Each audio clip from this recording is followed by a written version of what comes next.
bagi kereta api Mutiara Selatan akan tiba dan berhenti di stasiun Yogyakarta. Bagi Anda yang mengakhiri perjalanan di stasiun Yogyakarta, dapat mempersiapkan diri sebelum turun, periksa dan teliti kembali barang bawaan Anda. Jangan sampai ada yang tertinggal ataupun tertukar di dalam rangkaian kereta. Untuk akses untuk keluar stasiun Yogyakarta berada di sebelah kiri dari arah kedatangan kereta. Dan terima kasih atas kepercayaan Anda telah menggunakan jasa layanan kereta api Indonesia. Sampai jumpa pada perjalanan berikutnya. Persiapan stasiun Yogyakarta.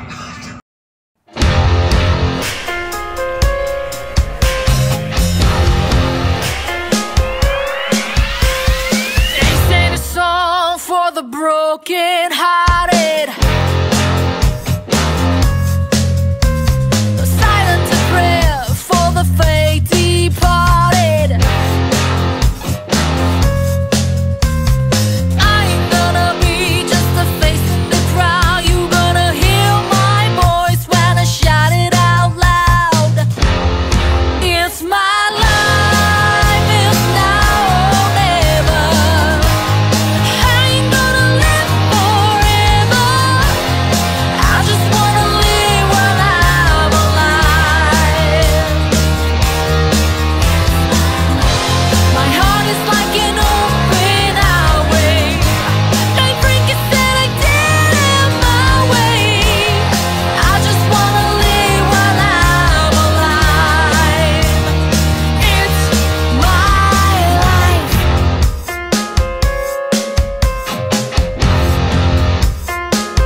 Stasiun Yogyakarta.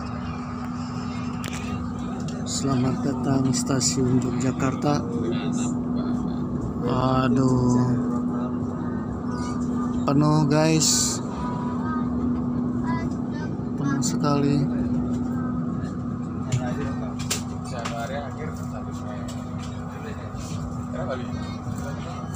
Tapi belum sih. Berat, berat.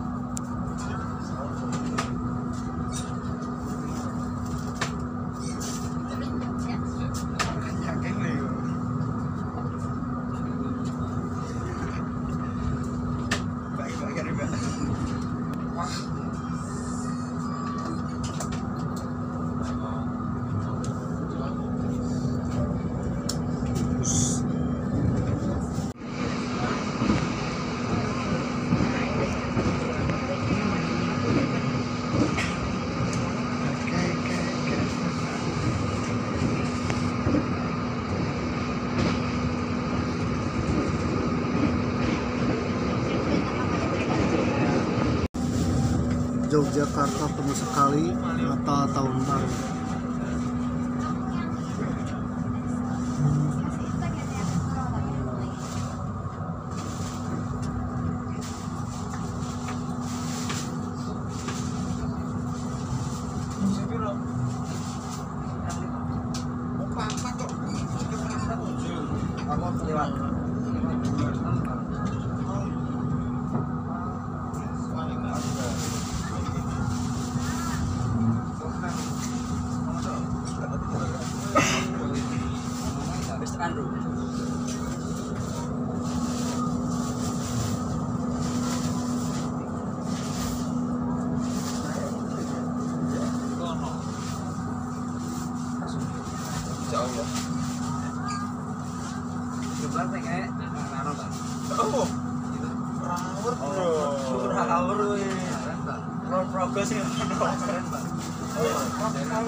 Ayo bro, ayo.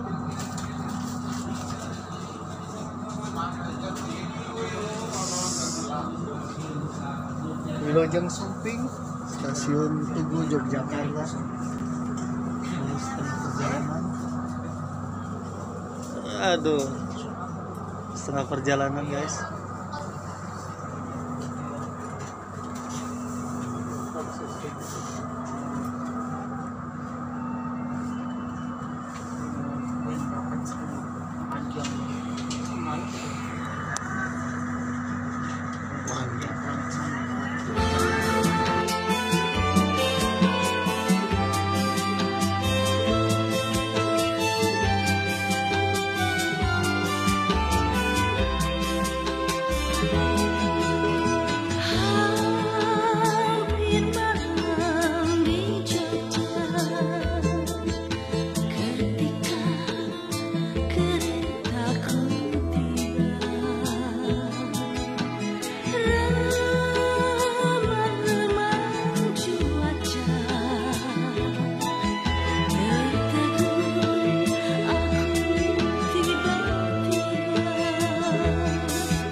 Bismillahirrahmanirrahim. Assalamualaikum warahmatullahi wabarakatuh.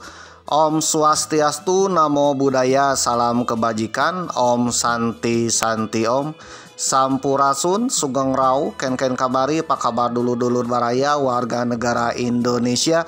Tetap semangat di tahun 2025, mudah-mudahan kita semua dapat keberkahan, kesehatan, rezekinya lancar, dan juga kesuksesan dan juga keinginannya tercapai pemirsa.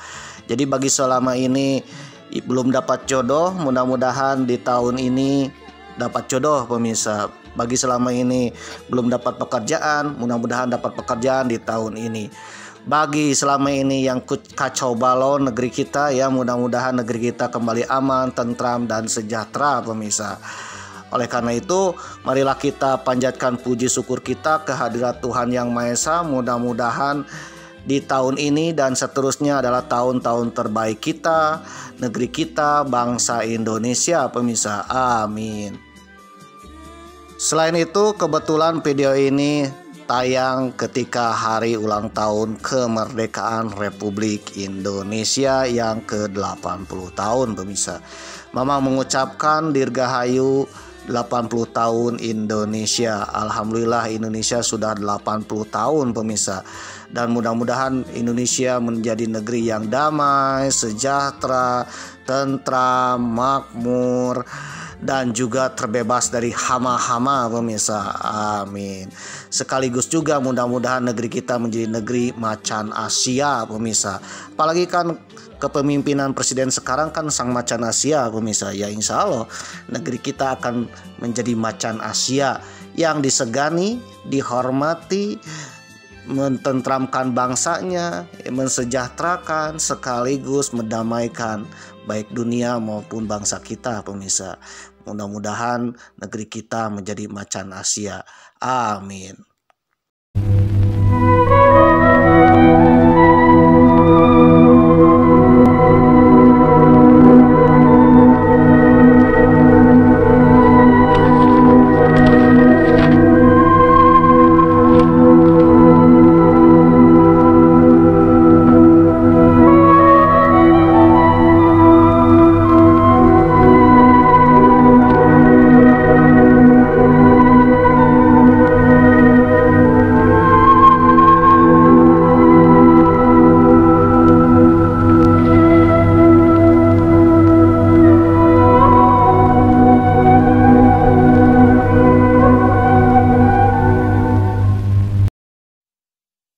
Oke pemirsa yang berbahagia, marilah kita berdoa juga untuk saudara-saudara kita yang ada di Palestina.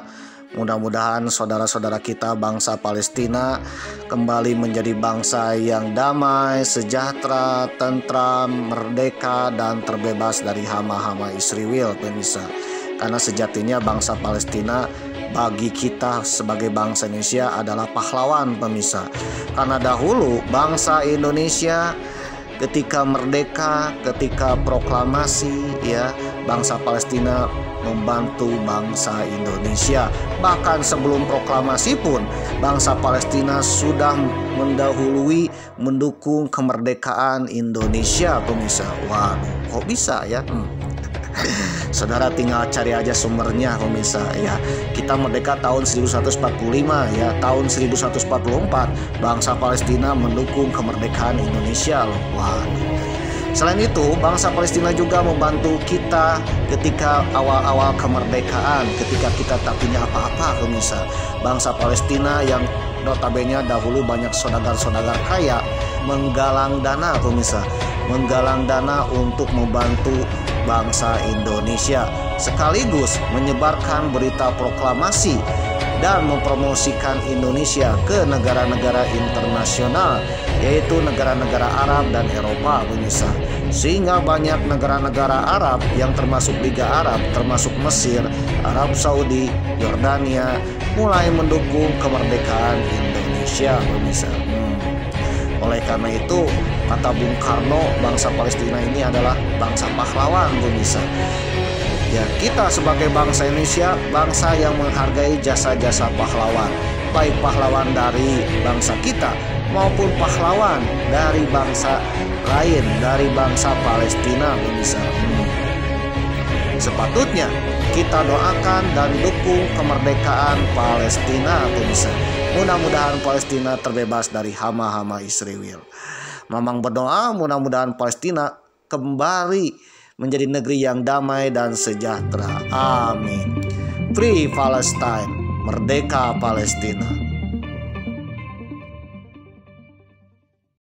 Ubur-ubur ikan lele, selamat pagi le. Waduh, ubur-ubur ikan lele, selamat siang le, selamat sore le, selamat malam le, selamat kapanpun saudara menonton episode 102. Waduh, perjalanan epik ke Tanah Dewata, Bali, Lombok, Banyuwangi, Surabaya. Dan episode ke-102 sudah sampai di kota Yogyakarta pemirsa, daerah istimewa Yogyakarta dengan kereta api Mutiara Selatan pemirsa. Waduh, mungkin saudara akan bertanya, apalagi yang baru nongol di episode 102, bagaimana ceritanya Mamang sudah ada di kota Yogyakarta dengan naik kereta api Mutiara Selatan le. Saudara tontonlah episode-episode sebelumnya ya. Mamang sudah cantumkan di link deskripsi ya, dari episode pertama, terakhir, pertama, kedua, ketiga sampai sekarang 102. Waduh, sudah episode 102 loh. Apakah episode ini adalah episode terakhir? Belum. Waduh. Karena episode terakhirnya adalah Mamang sudah sampai ke suatu tempat ya, yaitu tanah air Mamang, kampung halaman Mamang, kota Mamang ya, tempat tinggal Mamang. Waduh, di Indonesia le. Waduh, di mana Indonesianya le? Kota Tasikmalaya ya, provinsi Haji Udin le. Provinsi Jawa Barat. Yang sekarang yang dipimpin oleh Kang Deddy Mulyadi alias Bapak Aing alias Haji Udin kalau di YouTube-nya ya. Kang Deddy Mulyadi jadi gubernur provinsi Jawa Barat membawahi kota Tasikmalaya le. Ya mudah-mudahan kedepannya Bapak Aing menjadi pemimpin Nusantara le. Amin. Oke pemirsa yang berbahagia, jadi ceritanya Mamang sedang naik kereta api Mutiara Selatan pulang ke kota Tasikmalaya di provinsi Haji Udin provinsi Jawa Barat le. Dengan kereta api Mutiara Selatan. Mamang berangkat dari kota Surabaya pukul 18.00 waktu Indonesia Barat pas maghrib le. Waduh. Selepas Surabaya, Mamang menikmati perjalanan malam le dengan kereta api Mutiara Selatan, melewati beberapa stasiun.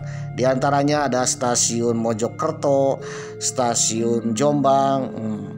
Namun setelah stasiun Jombang, Mamang ketiduran le. Waduh, tak sadar le ya. Sadar-sadar sudah ada pengumuman bahwa kereta api Mutiara Selatan akan segera tiba di kota Yogyakarta le. Waduh. Jadi artinya Mamang ketiduran dari stasiun Jombang, Kabupaten Jombang, Jawa Timur ya. Baru sadar sudah memasuki area stasiun Tugu Yogyakarta le. Waduh.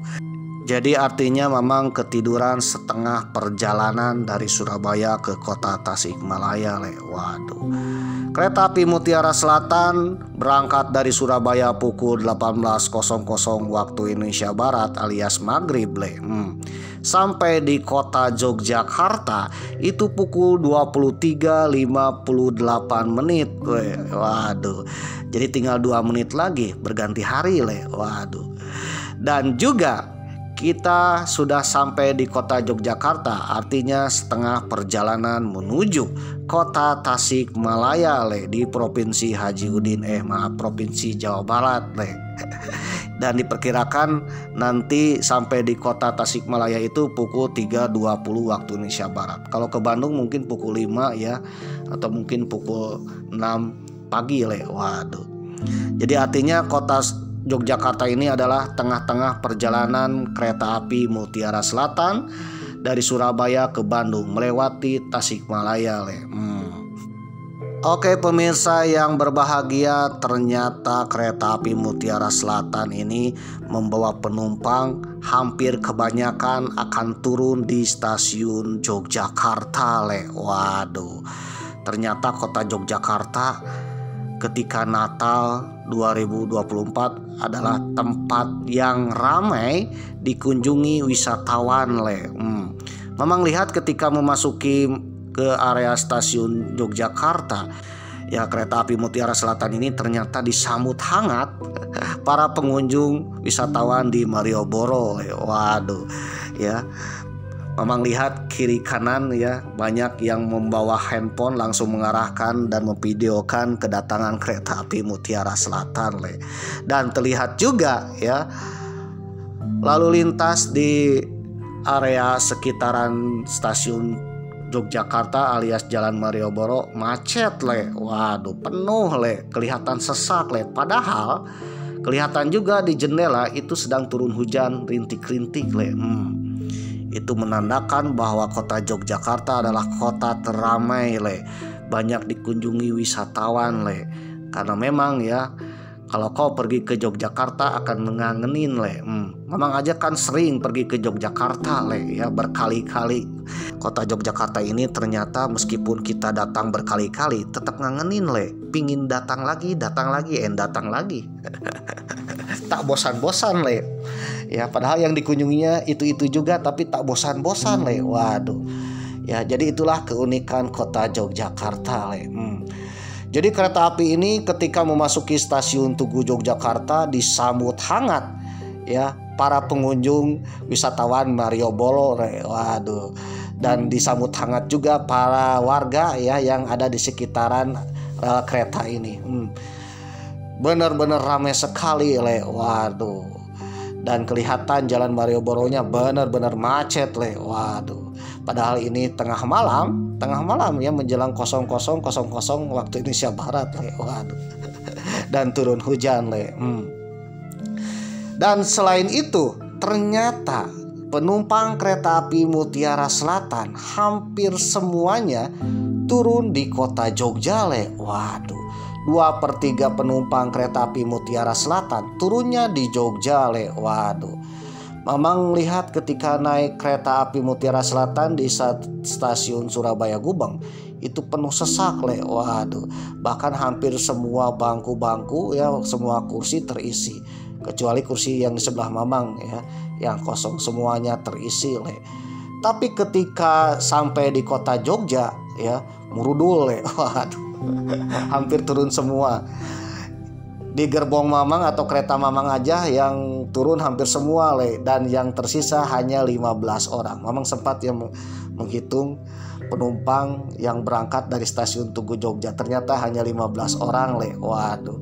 Yang tadinya penuh ya, yang isi bangku atau kursi kereta ini 64 kursi, sekarang tersisa 15 orang le. Waduh. Jadi 2/3-nya turun di kota Jogja dan kebanyakan anak muda le.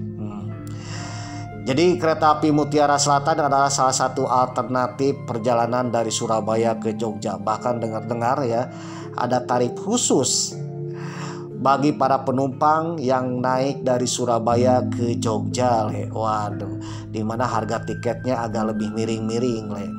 Dengan harga tiketnya yang miring dan juga ekspresnya kereta api Mutiara Selatan dan kenyamanan fasilitasnya menjadikan kereta api ini adalah primadona jalur Surabaya, Solo, Jogja, Kroya, Tasikmalaya sampai Bandung le. Waduh, alias jalur selatan alias Mutiara Selatan. Karena memang kenapa kereta api ini dijuluki Mutiara le? Karena memang kereta api ini benar-benar berharga, benar-benar primadona ya bagi para penumpang tujuan antara Surabaya, Solo, Jogja, Bandung, Tasikmalaya le. Atau dikenal dengan jalur selatan. Kereta api Mutiara Selatan singgah di stasiun Tugu Jogja itu tidak lama le. Cuman kurang lebih 3 menitan lah.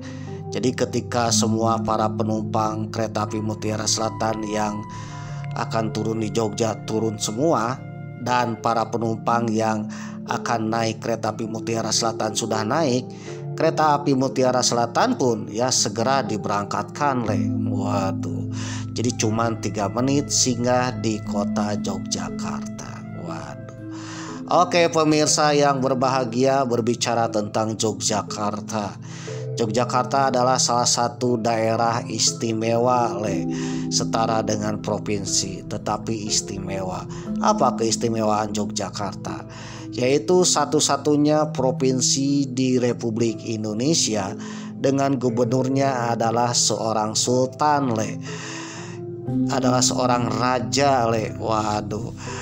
Gubernur dan wakil gubernurnya adalah raja dan sultan Waduh. Dimana yang namanya sultan atau raja yang pastinya dipilih secara turun-temurun Waduh. Jadi kalau ayahnya sultan, ya sultannya meninggal akan diwarisi ke anaknya. Yaitulah salah satu provinsi kerajaan di negeri Republik Indonesia. Daerah Istimewa Yogyakarta ketika video ini tayang dipimpin oleh Sri Sultan Hamengkubuwono ke-10 dan wakilnya adalah Kanjeng Pangeran Adipati Pakualam ke-10. Dan ternyata yang namanya kerajaan sudah ada di Indonesia Waduh, banyak kerajaan-kerajaan di Indonesia pada masa zaman dahulu, terutama pada masa Hindia Belanda dan mempunyai kekuasaan lokal Waduh, kekuasaan daerah-daerahnya tetapi harus tunduk kepada Belanda. Ya, diantaranya ada kerajaan Siak, si Indrapura, ya, ada kerajaan Kutai, Ternate Tidore, ya, Kasunanan Solo atau Surakarta dan Kesultanan Yogyakarta. Ada juga Keraton Cirebon, waduh, dan juga kerajaan-kerajaan lain. Jadi zaman dulu ketika era Belanda ada pemerintahan kerajaan di mana pemerintah kerajaan ini membawahi daerahnya masing-masing tetapi harus tunduk kepada Belanda. Jadi ada wilayah yang langsung diperintah Belanda, ada yang wilayah di mana rajanya harus tunduk kepada Belanda dan silakan mengelola daerah lokalnya masing-masing. Namun pada saat negara Republik Indonesia berdiri, ya, zaman sekarang alias zaman era kemerdekaan sekarang, hanya provinsi Yogyakarta atau daerah istimewa Yogyakarta saja di mana provinsinya atau daerahnya masih dipimpin oleh gubernurnya, kepala daerahnya adalah sang raja atau sultan, yang saat ini memimpin adalah Sultan Hamengkubuwono ke-10 atau Sri Sultan Hamengkubuwono ke-10 pemirsa. Dan wakilnya Pakualam ke-10. Jadi artinya satu-satunya di daerah di Republik Indonesia yang provinsinya masih dikendalikan oleh raja atau sultan. Yang menjadi pertanyaan, kenapa bentuk negara kita republik tidak kerajaan? Padahal zaman dulu banyak sekali kerajaan-kerajaan yang ada di Indonesia ini dari Sabang sampai Merauke. Waduh. Tapi kenapa negara kita setelah merdeka bentuknya republik, tidak kerajaan Waduh. Kira-kira mengapa ya tidak kerajaan? Dan seandainya negara kita bukan republik tetapi negara kita adalah sebuah kerajaan, kira-kira apa yang akan terjadi Waduh, apakah negara kita akan makmur? Apakah negara kita akan maju ataupun negara kita akan terpecah belah atau runtuh Waduh. Kira-kira apa yang terjadi seandainya negara kita bentuknya bukan republik tetapi kerajaan? Mungkin saudara tahu ya, republik itu kepala negaranya adalah presiden dipilih oleh rakyat melalui pemilihan umum. Sedangkan kerajaan dipimpin oleh raja, ya, yang namanya raja yaitu terpilih secara turun-temurun Jadi kalau ayahnya rajanya meninggal, ya maka akan diwarisi ke anaknya dan ke cucunya dan seterusnya Waduh. Kira-kira mengapa negara kita yang besar ini padahal dulu banyak kerajaan tetapi memilih bentuknya adalah republik Dan seandainya negara kita menjadi kerajaan, apa yang akan terjadi Waduh. Kira-kira apa yang terjadi? Dan yang paling unik lagi, meskipun negeri kita adalah republik, kita pun punya raja, Le. Waduh, raja di negara republik. Waduh. Jadi itulah keunikan negeri kita ya. Negeri kita banyak kerajaan tapi memilih bentuknya republik. Dan setelah negeri kita menjadi republik, ternyata ada rajanya, Le. Waduh. Oke pemirsa yang berbahagia, bagi saudara yang penasaran mengapa negara kita bentuknya republik bukan kerajaan, dan di republik ini ada rajanya, Le. Saudara jangan skip, siapa tahu bermanfaat. Namun bagi saudara yang tak suka dengan channel Mamang atau mungkin sudah tahu ceritanya ya, membosankan ya, skip aja ya, karena kuota internet saudara tak tercover dana hibah apalagi BPJS. Oleh karena itu bagi saudara yang tak berkenan ya jangan tonton ya, simpel dengan Mamang ya.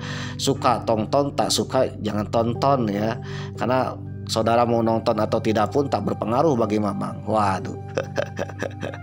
Namun suatu saat nanti jikalau Mamang sudah menjadi presiden, video yang jelek-jelek seperti ini pun akan dicari oleh saudara pemirsa. Waduh. Namun nih, bagi saudara yang menonton sampai tamat di episode ke-102, Mamang akan berdoa, mudah-mudahan doa Mamang dikabulkan, yaitu mudah-mudahan rezeki saudara lancar dan mudah-mudahan saudara atau mungkin keturunan saudara akan menjadi orang terkaya, termakmur, tersukses di negeri ini, melebihi bos pagar laut ya. Dan mudah-mudahan saja salah satu keturunan saudara ada yang menjadi pemimpin di Nusantara ini. Mamang hanya berdoa, mudah-mudahan doa Mamang dikabulkan oleh Tuhan Yang Maha Esa. Amin. Selain itu, Mamang pun berbicara tak sembarangan ya, sesuai dengan sumber yang Mamang dapatkan. Oleh karena itu bagi saudara yang punya pendapat sendiri, sumber sendiri ya, boleh sharing-sharing di kolom komentar ya. Yang penting komentar saudara penuh dengan perdamaian, bukan bergaya-gaya Mossad, Depide et Impera atau mengadu domba, Le. Atau juga bikin keonaran ya, atau aneh-aneh, Le. Mohon maaf saja ya apabila ada komentar yang aneh-aneh yang mengarah-ngarah ke keonaran ya, mengarah-ngarah ke Mossad, Mama akan skip ya, karena channel ini menjunjung tinggi perdamaian, Le. Oke pemirsa yang berbahagia, dilansir dari historia.id dengan judul artikel Indonesia antara Republik dan Kerajaan, silang pendapat mengenai bentuk negara Indonesia dalam sidang BPUPKI diputuskan dengan pemungutan suara, sebagian besar memilih Republik. Waduh, kenapa nih milih Republik? Ditulis oleh Amanda Rahmadita, edisi 12 Agustus 2024. Ada beberapa hal yang menjadi pembahasan para tokoh bangsa dalam mempersiapkan kemerdekaan Indonesia. Salah satunya bentuk negara yang akan dipilih. Apakah nanti Indonesia ini akan berbentuk republik, kerajaan, atau federal? Silang pendapat sempat terjadi ketika BPUPKI atau Badan Penyelidik Usaha-Usaha Persiapan Kemerdekaan Indonesia menggelar sidang untuk mempersiapkan rencana kemerdekaan Indonesia di tahun 1945. Oke saudara ya, mungkin saudara di antara saudara apa itu BPUPKI? Jadi BPUPKI ini adalah suatu badan penyelidik usaha-usaha persiapan kemerdekaan Indonesia ya. Jadi persiapan kemerdekaan sebelum Indonesia proklamasi pemirsa. Ini terjadi pada tanggal 1 Maret 1945, di mana waktu itu kita sedang dijajah oleh Jepang. Jepang akan memerdekakan Indonesia karena terdesak perang dengan sekutu. Jadi ketika dijajah Jepang ya, Jepang ini terdesak perang dengan sekutu pemirsa. Satu persatu wilayah-wilayah kekuasaan Jepang ya ditaklukkan oleh sekutu Amerika, Inggris, Australia. Termasuk yang terakhir adalah Filipina. Filipina adalah satu-satunya wilayah kekuasaan Jepang yang dikuasai Jepang dan ditaklukkan oleh Amerika pemirsa. Dan tak akan lama lagi Jepang akan menyerah dan sekutu akan mendarat di Indonesia. Oleh karena itu Jepang keidean ya. Idenya adalah bagaimana caranya supaya sekutu yang datang ke Indonesia ini tak instan pemirsa. Oleh karena itu Jepang akan memerdekakan Indonesia. Berharap ketika Indonesia akan merdeka, berharap Indonesia bisa dikendalikan oleh Jepang pemirsa, dan berharap juga ya ketika sekutu mendarat di Indonesia akan ada perlawanan dari bangsa Indonesia. Jadi artinya Jepang merencanakan kemerdekaan Indonesia, memberi kemerdekaan Indonesia untuk meraih simpati bangsa Indonesia dan membantu Jepang dalam Perang Asia Timur Raya atau saat itu dikenal dengan Perang Dunia Kedua pemirsa. Namun oleh tokoh-tokoh bangsa Indonesia ini adalah salah satu usaha juga untuk mencapai kemerdekaan Indonesia ya. Salah satu cara tokoh-tokoh bangsa Indonesia untuk mendirikan negara Indonesia yang merdeka. BPUPKI atau dikenal juga dengan Dokuritsu Junbi Chō Sakai ya, adalah badan yang dibentuk Jepang pada tanggal 1 Maret 1945 untuk mempersiapkan kemerdekaan Indonesia dengan menyelidiki hal-hal penting terkait pembentukan negara Indonesia. Di antaranya adalah apa rumusan dasar negara Indonesia, lalu apa bentuk negara Indonesia, apa undang-undang dasar negara Indonesia ya, dan apa pandangan atau mungkin ideologi bangsa Indonesia. Nah, oleh karena itu di BPUPKI ini membahas ya bentukan-bentukan, dasar-dasar dan rumusan-rumusan untuk membentuk sebuah negara pemirsa. Salah satunya adalah perdebatan bentuk negara Indonesia. Apakah negara Indonesia akan menjadi republik atau kerajaan atau federal atau kesatuan pemirsa. BPUPKI menggelar 2 sidang yang nanti menghasilkan dasar negara yang dikenal dengan Pancasila dan juga rancangan Undang-Undang Dasar 1945. Rancangannya berhasil dibuat pada masa BPUPKI dan nanti disahkannya tanggal 18 Agustus 1945, 1 hari setelah proklamasi pemirsa. Dan sidang BPUPKI ini ya berakhir pada tanggal 6 Agustus 1945. Dalam sidang BPUPKI tersebut dibahas juga bentuk negara Indonesia, apakah mau republik, kerajaan atau federal. Dalam rapat tersebut sejumlah anggota menjabarkan pandangan mereka mengenai bentuk negara yang ideal untuk Indonesia. Idealnya apa nih? Kerajaan, republik atau yang lain pemirsa. Tak hanya para anggota BPUPKI yang menaruh perhatian besar terhadap bentuk negara Indonesia.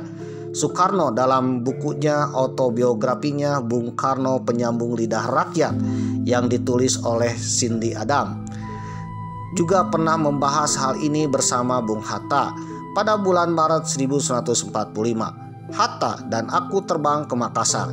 Misi rahasia yang kami lakukan adalah melakukan pembicaraan tingkat tinggi guna menentukan bentuk yang sebenarnya dari negara kami nantinya, sebut Soekarno dalam autobiografi yang ditulis oleh Cindy Adam. Dalam pertemuan tersebut, Jepang mendorong agar Indonesia dibentuk menjadi sebuah monarki atau kerajaan. Menurut para pembesar Jepang, ya, Indonesia cocoknya adalah kerajaan pemirsa. Sejumlah pihak bahkan meminta agar Soekarno segera diangkat menjadi raja Indonesia. Apa nih alasannya Jepang ya menyetujui bahwa Indonesia ini sebuah kerajaan?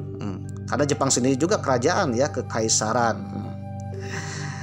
Namun gagasan ini ditolak oleh Soekarno pemirsa.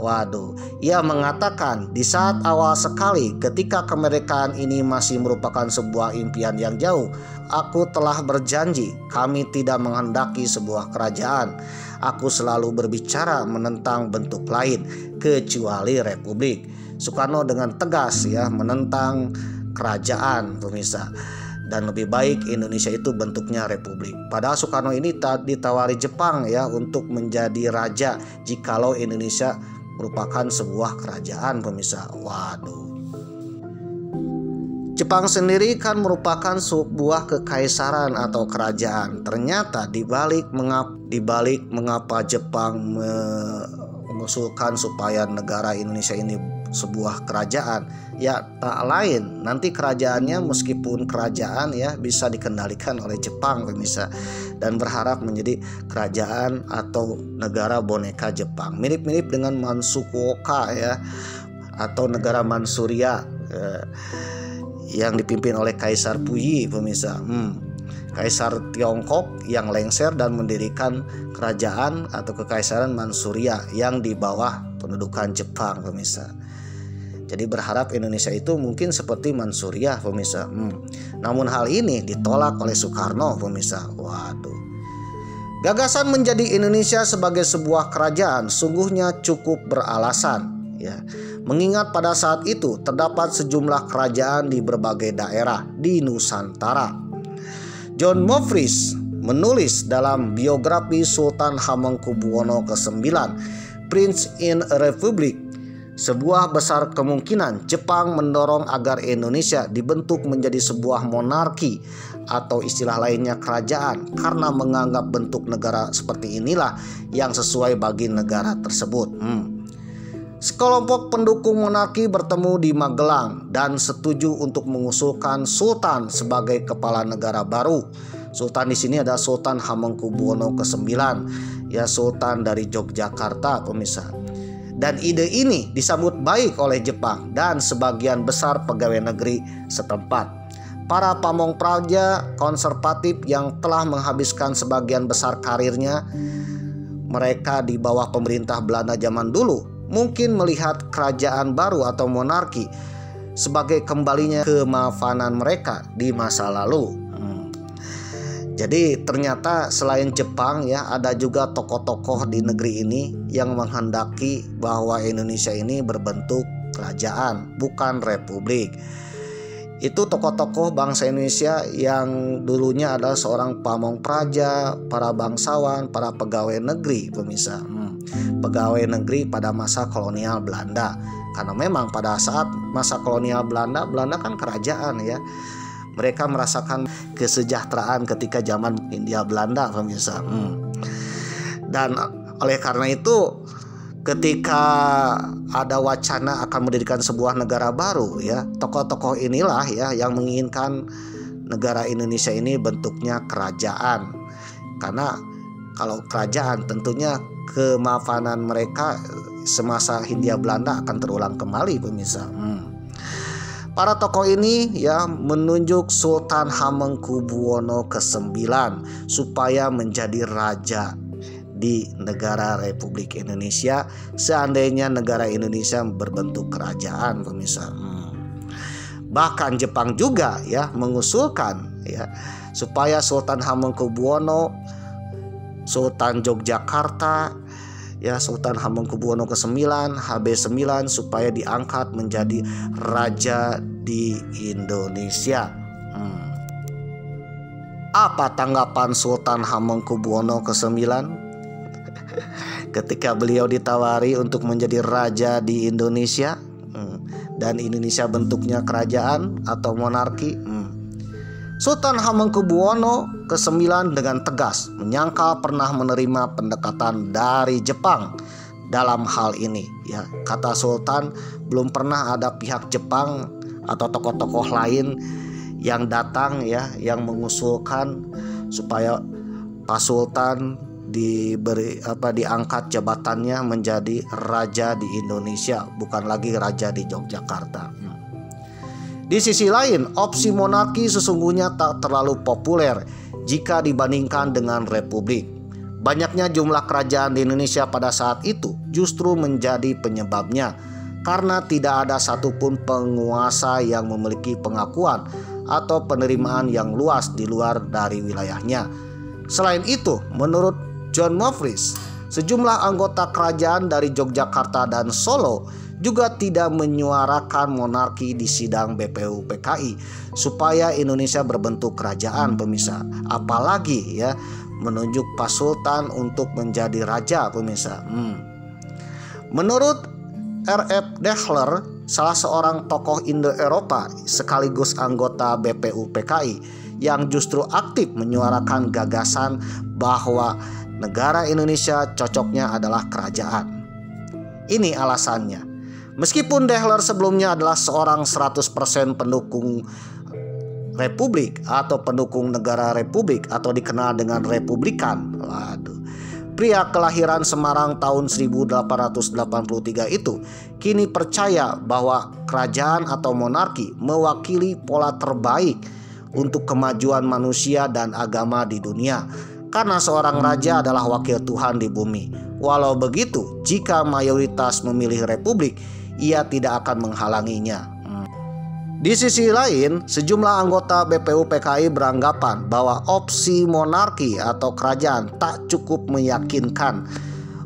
Muhammad Yamin beranggapan bahwa gerakan nasionalis yang muncul di berbagai wilayah Nusantara telah didasarkan pada prinsip-prinsip Republik.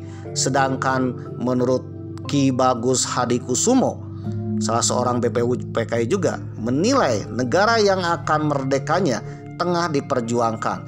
Bersama itu sudah sepatutnya memiliki kepala negara yang dipilih oleh rakyat melalui konsensus atau pemilu pemisah atau demokrasi, ya, bukan berasal dari turun temurun seperti yang umum terjadi pada sebuah kerajaan.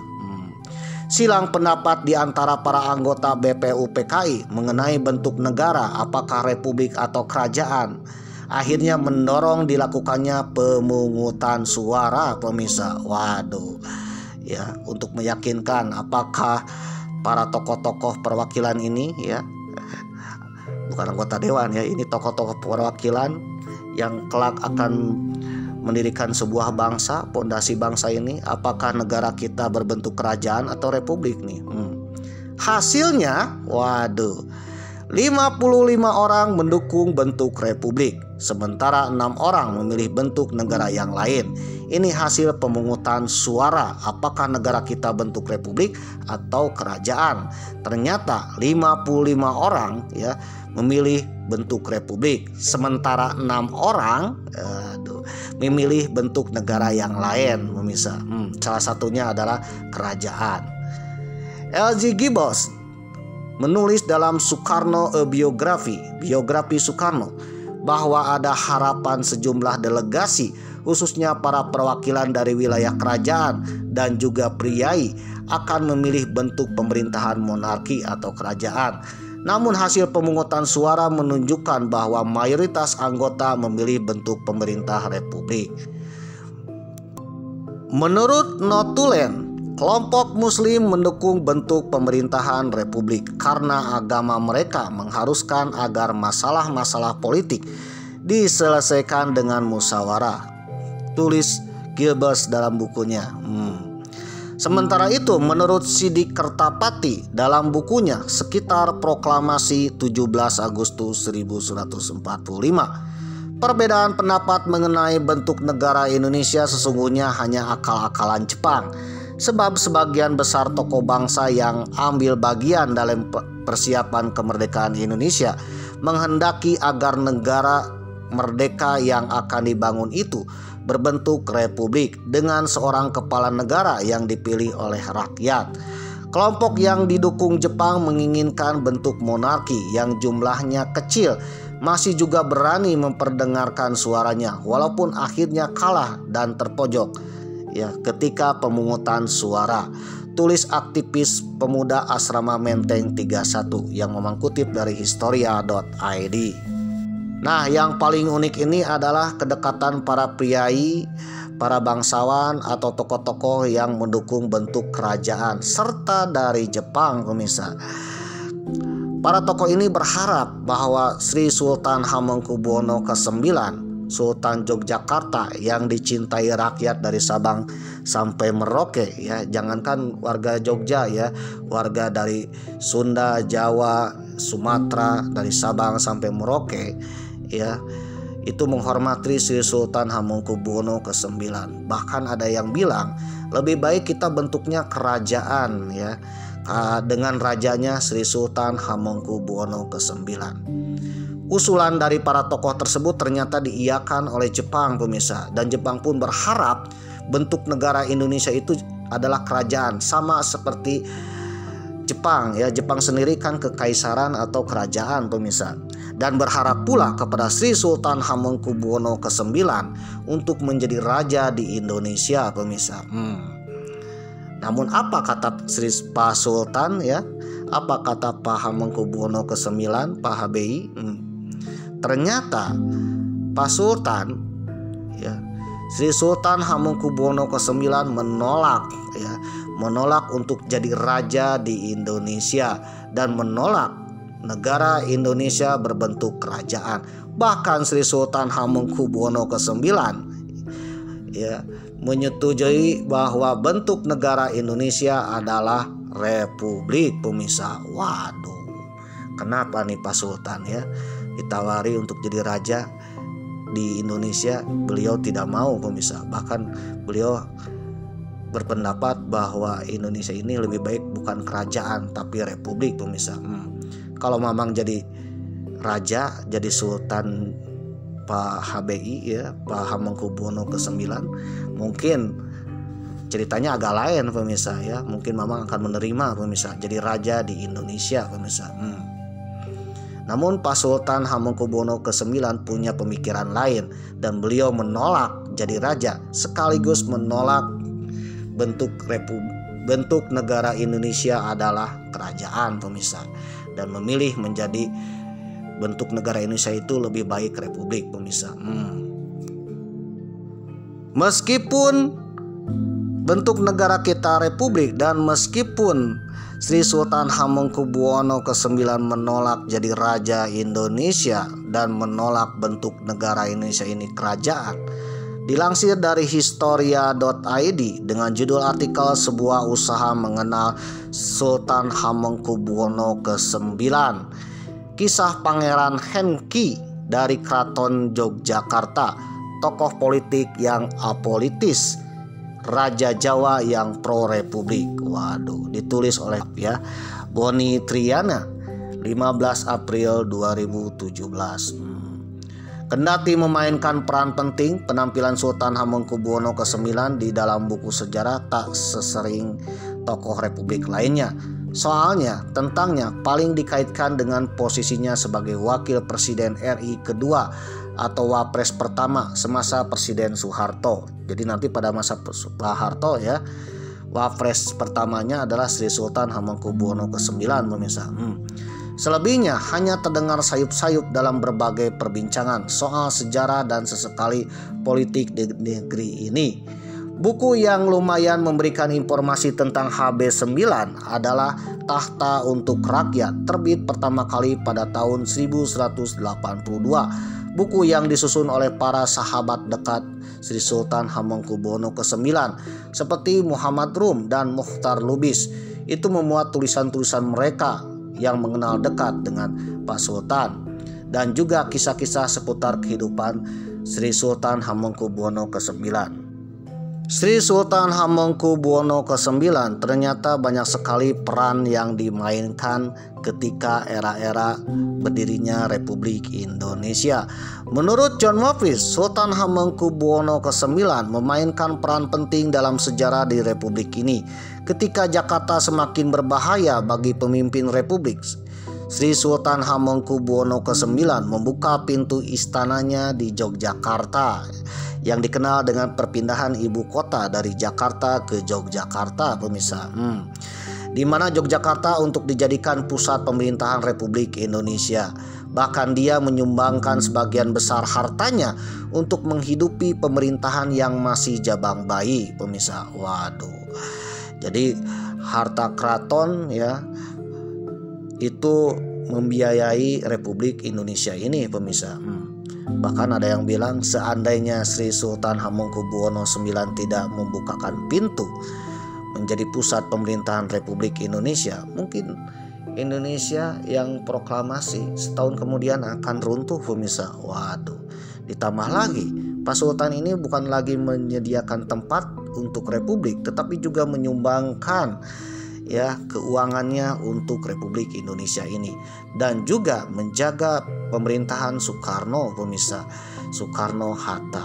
Karena memang saat itu Belanda memandang Yogyakarta adalah sebuah negara yang lain, ya, negara yang punya kedaulatan tersendiri. Jadi segan untuk menaklukkan Yogyakarta, pemirsa. Waduh, jikalau nanti ada agresi militer Belanda 2 ketika Belanda menyerang ibu kota, yang diserang itu adalah tempat-tempat republik, pemirsa, tempat-tempat pemerintahan Republik Indonesia, bukan Keraton Yogyakarta, pemirsa. Namun berkat Pak Sultan Hamengkubuwono ke-9 itulah Indonesia berdiri, pemirsa. Waduh, Indonesia terselamatkan. Indonesia yang baru lahir terselamatkan dan terlindungi, pemirsa, oleh Sri Sultan Hamengkubuwono ke-9. Jadi peran Pak Sultan Hamengkubuwono ke-9, ya, semenjak Indonesia merdeka sampai akhir hayat adalah peran yang luar biasa, seorang pahlawan yang membangun bangsa dan negara ini, pemirsa. Meskipun beliau ini adalah Sultan Yogyakarta, seandainya beliau menginginkan negara tersendiri, negara Yogyakarta tersendiri, terpisah dari Republik Indonesia, bisa, pemirsa. Tapi nyatanya Pak Sultan ini menginginkan Yogyakarta bergabung dengan Indonesia. Yogyakarta bagian dari daerah istimewa Indonesia, pemirsa. Bahkan ketika saat pemerintahan Presiden Soeharto atau Presiden kedua Indonesia, Pak Harto ini membutuhkan seorang yang lihai mengatasi krisis ekonomi, peninggalan Pak Karno, pemirsa, peninggalan era-era zaman Soekarno. Pada masa Orde Baru atau Pak Harto yang membutuhkan ekonom, membutuhkan ahli, ya, untuk mengatasi krisis ekonomi. Oleh karena itu Pak Harto, ya, mengundang Pak Sultan Hamengkubuwono ke-9 untuk mengisi kepemerintahannya dalam mengatasi ekonomi, mengatasi krisis ekonomi, yang pada akhirnya ekonomi Indonesia pun terselamatkan, pemirsa, berkat Pak Sultan, ya, Sultan Hamengkubuwono ke-9. Oleh karena itu banyaknya peran yang dimainkan oleh Pak Sultan Hamengkubuwono ke-9 ini, banyak orang menjuluki HB9 atau Sri Sultan Hamengkubuwono ke-9 ini sebagai penjaga gawang, pemirsa. Waduh, ya, dalam permainan sepak bola, ya, ada striker, pemain tengah, pemain belakang, back, dan juga penjaga gawang, pemirsa.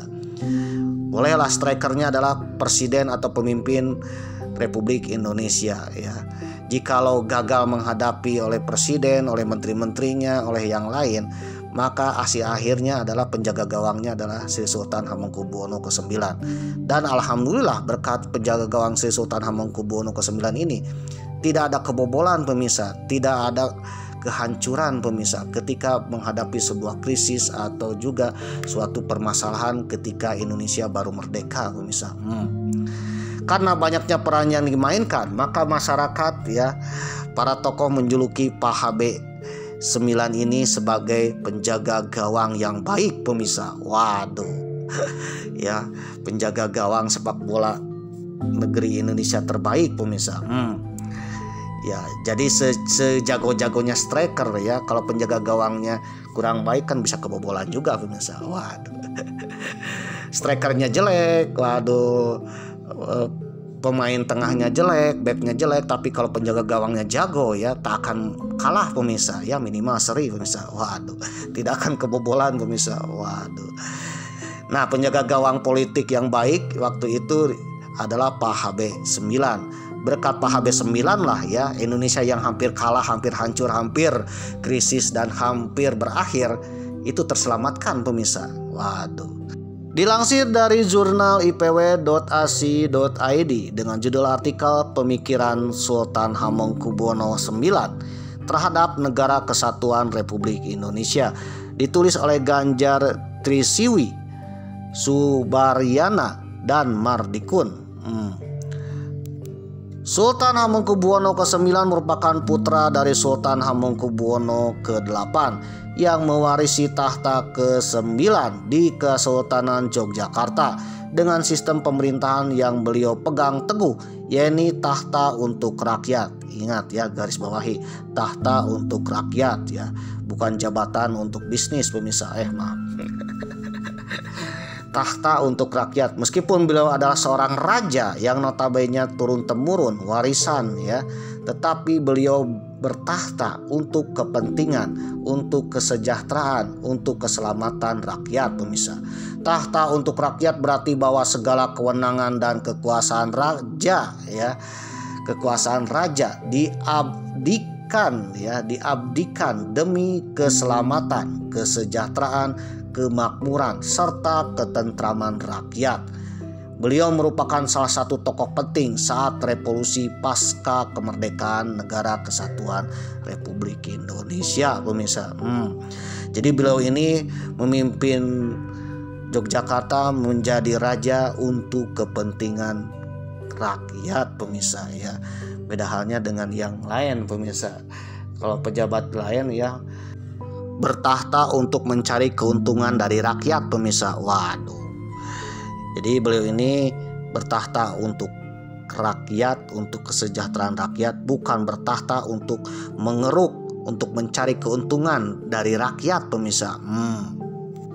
Adanya kesamaan visi antara para founding father atau pendiri bangsa ini, Sri Sultan Hamengkubuwono ke-9 telah menghantarkan Yogyakarta menjadi bagian dari NKRI sebagaimana yang termuat dalam amanat 5 September 1945.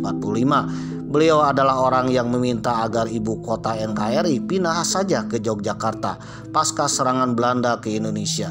Selain itu, beliau juga memprakarsai ya suatu serangan umum untuk melawan bangsa Belanda yang dikoordinasikan oleh Letkol Soeharto dengan tujuan untuk menunjukkan kepada dunia bahwa eksistensi kemerdekaan NKRI, Negara Kesatuan Republik Indonesia, masih kokoh berdiri.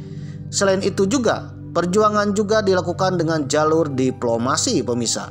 Pada tanggal 27 Desember 1949 diadakanlah upacara penandatanganan naskah penyerahan kedaulatan NKRI oleh Belanda pemirsa di masa Sultan Hamengkubuwono ke-9.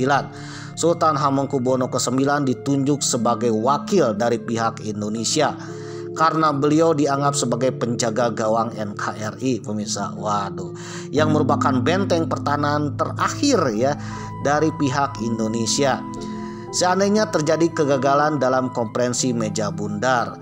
Nah, berkat gawang yang baik inilah Belanda akhirnya mengakui kedaulatan Republik Indonesia. Jadi artinya Pak Sultan ini meskipun beliau adalah seorang raja di negara republik, beliau ini adalah Raja Republik Indonesia yang sebenarnya pemirsa. Jadi raja, sang sultan bukan memimpin Yogyakarta saja, tetapi beliau ini adalah raja untuk rakyat Indonesia, rakyat dari Sabang sampai Merauke pemirsa. Memang aja kan orang Sunda dari Jawa Barat ya, yang notabene bukan wilayah Keraton Yogyakarta pemirsa, tapi merasa Sri Sultan Hamengkubuwono ke-9 yang ada di Yogyakarta ini adalah raja pemirsa, raja untuk rakyat Indonesia, raja untuk hati mamang pemirsa. Oke pemirsa yang berbahagia, mungkin saudara akan bertanya, seandainya, andai kata ya, seandainya, berandai-andai ya, mudah-mudahan tidak terjadi ini. Seandainya negara kita bukan republik tetapi kerajaan, apa yang akan terjadi? Apakah Indonesia masih tetap langgeng? Apakah akan terjadi perpecahan? Apakah akan terjadi kemakmuran? Ataukah akan terjadi huru-hara pemirsa? Waduh. Dilansir dari merdeka.com dengan judul artikel 3 alasan kuat mengapa Indonesia tidak menjadi negara monarki atau kerajaan. Para pendiri bangsa menyadari bahwa keragaman etnis, budaya serta sejarah politik yang rumit di Indonesia memerlukan sistem pemerintahan yang inklusif pemirsa, yaitu pemerintahan yang bisa mengayomi seluruh elemen pemirsa, elemen budaya, etnis, dan juga latar belakang sejarah pemirsa. Waduh. Indonesia muncul sebagai sebuah republik yang kaya akan warisan sejarah sebagai kerajaan di Nusantara. Meskipun wilayahnya pernah menjadi tempat berkembangnya banyak kerajaan. Dari wilayah Aceh hingga Papua itu banyak ratusan kerajaan yang pernah ada, pemirsa. Negara ini memilih tidak melanjutkan sistem pemerintahan kerajaan, ya, meskipun dulunya banyak kerajaan. Bahkan di akhir-akhir menjelang proklamasi pun banyak sekali kerajaan, pemirsa, kerajaan-kerajaan lokal. Namun, ya, pendiri bangsa ini tidak memilih negara kita bentuknya kerajaan, pemirsa. Karena para pendiri bangsa menyadari, ya, bahwa keragaman etnis, budaya, dan sejarah politik yang kompleks, pemirsa, di Indonesia memerlukan sebuah sistem pemerintahan yang lebih inklusif dan modern, pemirsa, yang mengayomi ke semua elemen-elemen, ya, yang mengayomi juga kerajaan-kerajaan lokal, mengayomi juga keragaman etnis, budaya, politik, dan sebagainya, pemirsa. Dengan demikian, keputusan untuk mengadopsi sistem republik yang demokrasi dianggap sebagai solusi terbaik untuk menyatukan semua umat, pemirsa. Umat yang beragam ini, ya, beragam kepentingan dan identitas politik yang ada, dibandingkan dengan menempatkan satu kerajaan saja sebagai pemegang kekuasaan tertinggi, atau memilih di antara ratusan kerajaan yang ada di Nusantara atau Indonesia, dipilih satu untuk jadi raja untuk seluruh wilayah Indonesia. Hal itu bukan mengatasi masalah, pemirsa. Nanti akan menimbul masalah lagi, itu bisa saja perpecahan. Mengutip dari berbagai sumber, ya, mengapa memilih republik daripada kerajaan dan mengapa republik sangat tepat daripada kerajaan, ya. Yang pertama, kolonisasi, ya. Kolonisasi artinya penjajahan. Kolonialisme Belanda membawa perubahan besar dalam struktur politik dan sosial di Indonesia. Sebelum kedatangan Belanda, para penguasa pribumi memiliki kekuasaan penuh dalam menjalankan pemerintahan berdasarkan hukum adat dan tradisi lokalnya. Namun dominasi kolonial secara bertahap mengikis kekuasaan ini dengan menerapkan sistem pemerintahan yang terpusat. Perubahan dalam struktur birokrasi terjadi di mana para bupati yang sebelumnya dianggap sebagai penguasa otonom kini berstatus sebagai pegawai negeri dengan gaji dari pemerintah kolonial Belanda. Belanda juga mengatur suksesi kekuasaan dengan cara mengontrol pergantian tahta kerajaan. Bahkan seorang raja, meskipun ayahnya raja, anaknya yang berhak menjadi raja. Bila Belanda tidak menyetujuinya, tidak jadi, pemirsa. Bila Belanda menghendaki, ya, anak ke-8, anak ke-3, atau anak dari istri ke-4, ya, atau mungkin adik raja yang menjadi raja, itu bisa terjadi, pemirsa. Oleh karena itu pada masa pemerintah Belanda, ya, banyak kerajaan di Nusantara, banyak kerajaan di Indonesia. Tetapi naik tahta dan turun tahtanya diatur oleh Belanda, pemirsa. Diatur dan ditunjuk. Yang tak lain, meskipun dia seorang raja, itu adalah sebuah boneka, pemirsa. Kalau diatur oleh pemerintah Belanda, pemirsa, tidak punya kekuasaan sendiri. Raja tapi tidak punya kekuasaan sendiri, pemirsa. Karena diatur oleh Belanda, pemirsa. Pulau Jawa dijadikan pusat pemerintah kolonial dengan sistem pembagian wilayah administratif yang mengadopsi model Eropa. Dampak dari kolonialisme tidak hanya terasa di ranah politik, tapi juga menyentuh aspek sosial dan budaya. Sistem hukum adat yang telah mengakar dalam masyarakat digantikan dengan sistem hukum barat yang modern. Perubahan ini diiringi dengan munculnya praktik diskriminasi dan rasialisme terhadap kaum pribumi yang menempatkan mereka pada posisi sosial yang lebih rendah. Tatanan sosial masyarakat tradisional Indonesia mengalami keguncangan hebat akibat kebijakan kolonial Belanda. Nasionalisme modern. Para pemimpin nasional Indonesia mengambil langkah berbeda dalam membangun negara baru dengan mengusung konsep negara modern yang demokratis. Pilihan ini didasarkan pada pemahaman yang mendalam mengenai kompleksitas wilayah Nusantara yang terdiri dari ribuan pulau dengan berbagai kerajaan dan kesultanan. Mereka menyadari bahwa sistem monarki tidak lagi relevan untuk menyatukan keberagaman Indonesia. Sistem tradisional tersebut berpotensi menciptakan dominasi satu kelompok atas kelompok lainnya yang dapat memicu perpecahan. Oleh karena itu, mereka mengusung 3 prinsip dasar dalam membangun negara.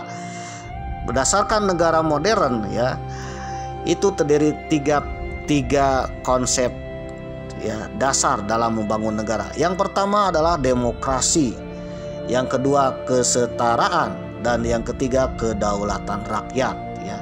Demokrasi, kesetaraan, dan kedaulatan rakyat. Prinsip demokrasi memberikan ruang partisipasi bagi seluruh elemen masyarakat dalam menyelenggarakan negara. Salah satunya pemilihan kepala negara, pemirsa, lewat pemilihan umum. Asas kesetaraan berusaha menghapus hierarki sosial yang diwariskan dari sistem feodal yang telah menciptakan kesenjangan antar kelas masyarakat, kesenjangan dalam masyarakat, pemirsa. Sedangkan kedaulatan rakyat menempatkan kekuasaan tertinggi di tangan rakyat, bukan pada individu atau kelompok tertentu. Oleh karena itu, para tokoh pendiri bangsa ini menginginkan Indonesia ini adalah sebuah negara modern, di mana negara modern ini adanya demokrasi, adanya kesetaraan, dan kedaulatan rakyat, pemirsa. Nah, 3 konsep prinsip tersebut merupakan konsep prinsip negara republik, pemirsa. Lalu selanjutnya, keberagaman etnis dan budaya merupakan salah satu aspek penting yang harus diperhatikan dalam menentukan sistem pemerintahan di Indonesia. Setelah meraih kemerdekaan dengan lebih dari 100 suku bangsa yang memiliki identitas budaya dan kepentingan politik masing-masing, penerapan sistem monarki tunggal menjadi sangat sulit. Setiap daerah di Nusantara memiliki latar belakang politik yang unik, ditandai dengan keberadaan kerajaan dan kesultanan yang telah ada selama berabad-abad.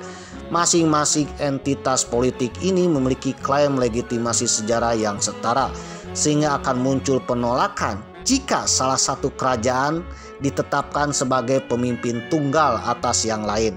Misalkan raja di kerajaan A ya dipilih menjadi seorang raja untuk seluruh wilayah Indonesia karena Indonesia bentuknya kerajaan. Tentunya kerajaan-kerajaan lain yang tidak terpilih ya akan menimbulkan kecemburuan sosial mungkin ya, kecemburuan politik, dan bisa saja berbenturan dan pada akhirnya perpecahan, pemirsa. Dinamika yang kompleks ini mendorong para pendiri bangsa untuk mencari alternatif sistem pemerintahan yang mampu mengakomodasi keberagaman etnis dan budaya. Akhirnya, pilihan mereka jatuh pada sistem republik yang berlandaskan konstitusi serta prinsip-prinsip demokrasi. Setelah Indonesia memproklamirkan kemerdekaannya pada tahun 1945. Oke, pemirsa yang berbahagia, jadi ternyata bentuk pemerintahan Republik Indonesia ini sangat cocok bagi bangsa Indonesia saat ini, pemirsa. Jangankan pemikiran para tokoh, Sri Sultan Hamengkubuwono ke-9 saja yang hampir saja ditunjuk menjadi raja Indonesia sebenarnya dan menjadi pemimpin Indonesia jika Indonesia berbentuk kerajaan. Si Sultan malah menolak, pemirsa, bahkan menginginkan Indonesia berbentuk republik. Stasiun Yogyakarta berangkat kembali.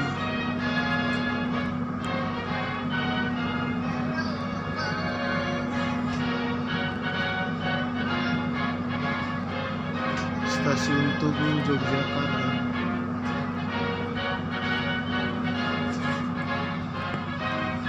Kiri terminal keberangkatan ke arah timur, ke arah barat. Samping yang kanan buat KRL melintas.